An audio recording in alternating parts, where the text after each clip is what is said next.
Hello, this is Pamela, the Divorce Mystic. I'm a 25-year intuitive attorney, mediator, and coach who's integrated a spiritual practice into her business. And today I am addressing the question, what is an imputation of income in a divorce case?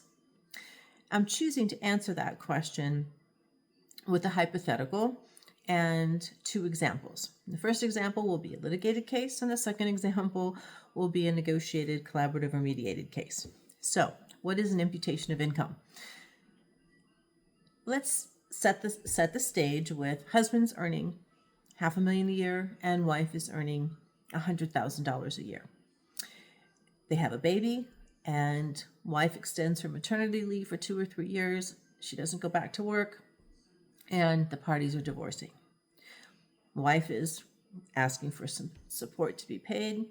Husband is asking for a lesser amount of support to be paid because wife could be working.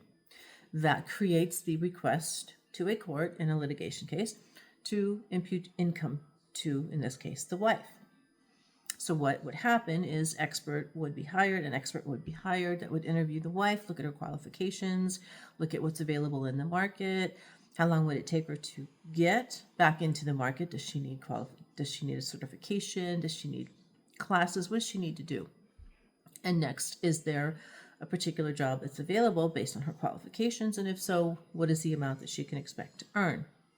And that would be presented to a court. Now remember, each jurisdiction is different, but this is kind of a basic understanding of what would happen. So let's say that the expert in this case says, yes, based on her qualifications, she would have to take one course to get her certification renewed. And there is actually quite a few jobs in her field, and her expected income is still around the $100,000 range.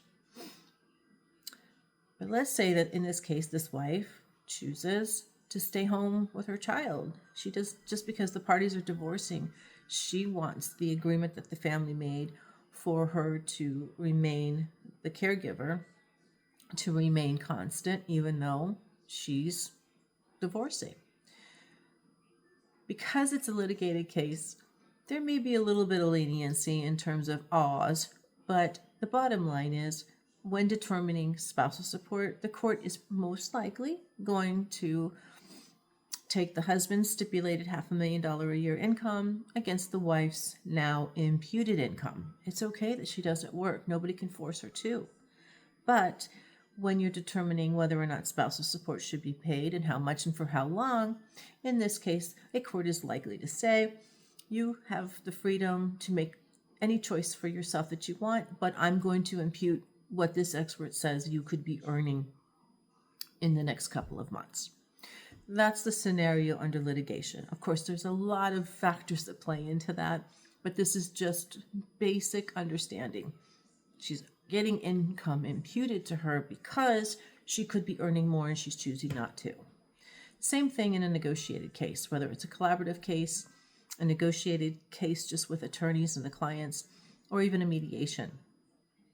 In that same scenario, if wife said, I don't want to go back to work, I want to keep our agreement that I'm the caretaker until the child, let's say they had an agreement until the child's 7, and I don't want to go to work, and if I do, daycare costs and other things will be also payable, an expense that we don't have now, and that'll have to be considered. All of the talk, all of the negotiation has taken place, and they decide that based on their situation, wife will be imputed this amount of income, whatever that is. It could be 0 all the way up to that 100 that a court may give.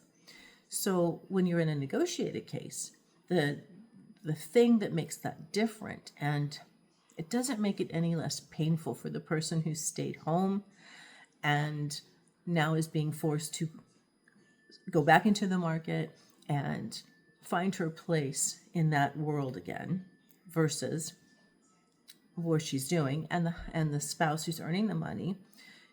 It's a very sensitive issue for them too, because they're the ones who are continuing to earn the money, and now they're not only going to have to share their funds with a household under one roof, they're now going to have to pay something towards the survival or the necessities and some of the party that they're divorcing. So it again, it's very sensitive on both sides, and that needs to be taken into consideration.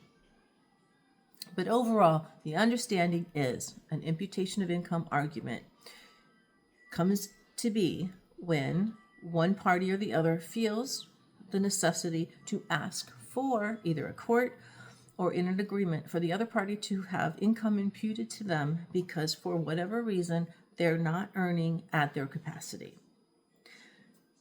Of course, whether or not a particular employment is available, let's say that the expert in the litigation case says, no, they'd have to move to another state.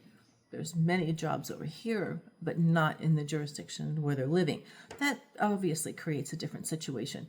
And again, all of the recipe has to be there for the support to be determined and the imputation to take place.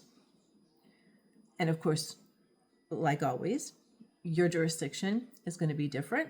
Your fact pattern is going to be different. And like any video, as it relates to these concepts, it's for education and information only.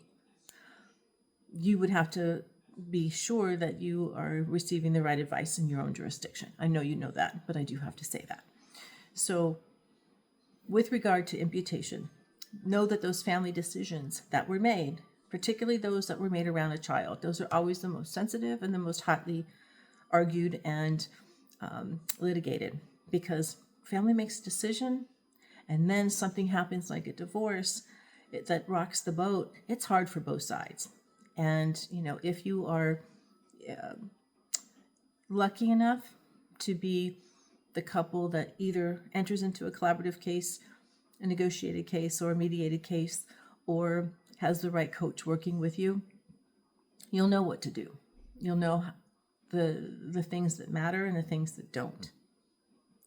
So choose wisely, know you've got this, and until we meet again, if you have issue that you would like addressed, I thank the person who sent me the email. I know that divorce is sometimes very private, and I don't expect a lot of comments.